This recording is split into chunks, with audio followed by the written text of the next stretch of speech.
Magic Treehouse, number 5, Night of the Ninjas by Mary Pope Osborne. Prologue. One summer day in Frog Creek, Pennsylvania, a mysterious treehouse appeared in the woods. 8-year-old Jack and his 7-year-old sister Annie climbed into the treehouse. They found that it was filled with books. Jack and Annie soon discovered that the treehouse was magic. It could take them to places in the books. All they had to do was point to a picture and wish to be there. Jack and Annie visited the time of dinosaurs, Old England, ancient Egypt, and a pirate ship. Along the way, they discovered that the treehouse belonged to Morgan Le Fay. Morgan was a magical librarian from the time of King Arthur. She traveled through time and space gathering books. Jack and Annie are about to start a whole new adventure in Night of the Ninjas. Chapter 1. Back into the woods. Let's look again, Jack, said Annie. Jack and Annie were walking home from the library. The path went right by the Frog Creek woods. Jack sighed. We looked this morning, he said. We looked the day before and the day before that. Then you don't have to come, said Annie. I'll go look by myself. She took off into the woods. Annie, wait, Jack called. It's almost dark. We have to get home. But Annie had disappeared among the trees. Jack stared at the woods. He was starting to lose hope. Maybe he would never see Morgan again. Weeks had passed and there had not been one sign of Morgan Le Fay, nor had there been one sign of her magic treehouse. Jack, Annie called from the woods. It's back. Oh, she's just pretending as usual, Jack thought, but his heart started to race. Hurry, called Annie. She'd better not be kidding, said Jack. He took off into the woods to find Annie. Night was falling fast. Crickets chirped loudly. It was hard to see through the shadows. Annie, Jack shouted. Here, she called.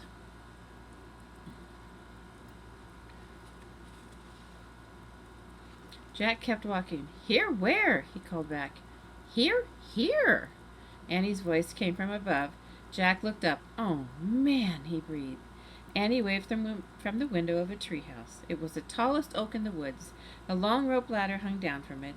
The magic treehouse was back. Come on up, Annie shouted. Jack ran to the rope ladder. He started climbing. He climbed and climbed and climbed.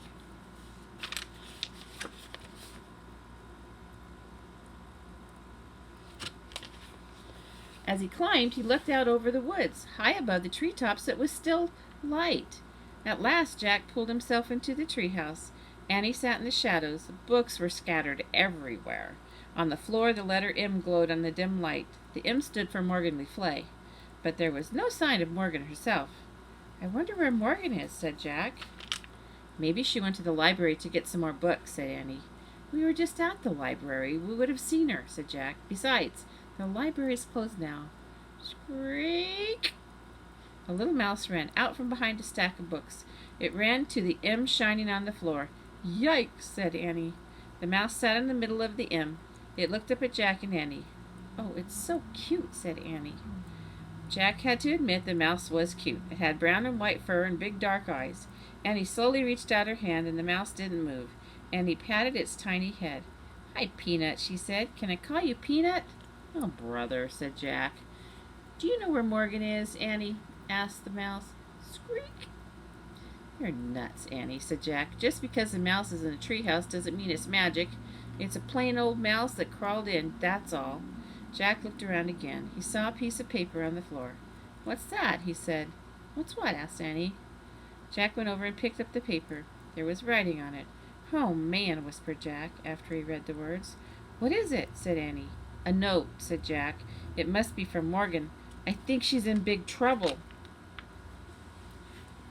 Chapter 2. The Open Book.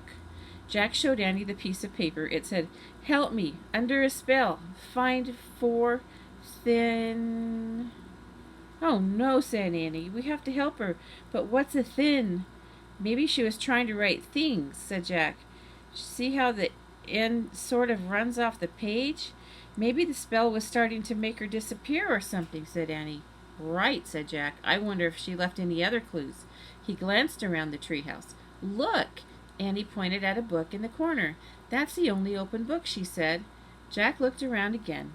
Annie was right. He felt a shiver go down his spine. Jack went over to the book and picked it up. He held it near the window. Light from the setting sun was golden on the page. Jack stared at the picture on it. In the picture there were trees with white flowers. The trees were on the side of a mountain, near a wide rushing stream. Two people were also in the picture. They wore dark clothes. They had black scarves over their faces and long swords strapped to their backs. "Oh, man," whispered Jack. "Who are they?" asked Annie. "Ninjas, I think," said Jack. "Ninjas? Really?" said Annie. "Morgan must have left the book to open to this page for a reason," said Jack. "Maybe that's where she was when the spell got her," Annie said. "Or maybe that's where the four things are." "Let's go," said Annie. "Now?" said Jack. "Yes, Morgan's in trouble. She needs us now," said Annie. "But we should read this book first," said Jack, "so we'll be prepared." "Forget it," said Annie. "Every minute counts." She grabbed the book from Jack. "Give it back," he said. "We have to find out about this place." Annie held the book out of reach. "We'll find out when we get there," she said. "We don't even know where there is," Jack said. But Annie pointed at the picture. "I wish we could go here," she said. The leaves of the oak tree began to shake. Squeak! "Don't be scared, Peanut," said Annie. She scooped up the mouse, then put it in the pouch of her sweatshirt. The wind began to blow. It blew harder and harder. The treehouse started to spin, faster and faster. Jack squeezed his eyes shut. Then everything was still. Absolutely still, except for the sound of rushing water.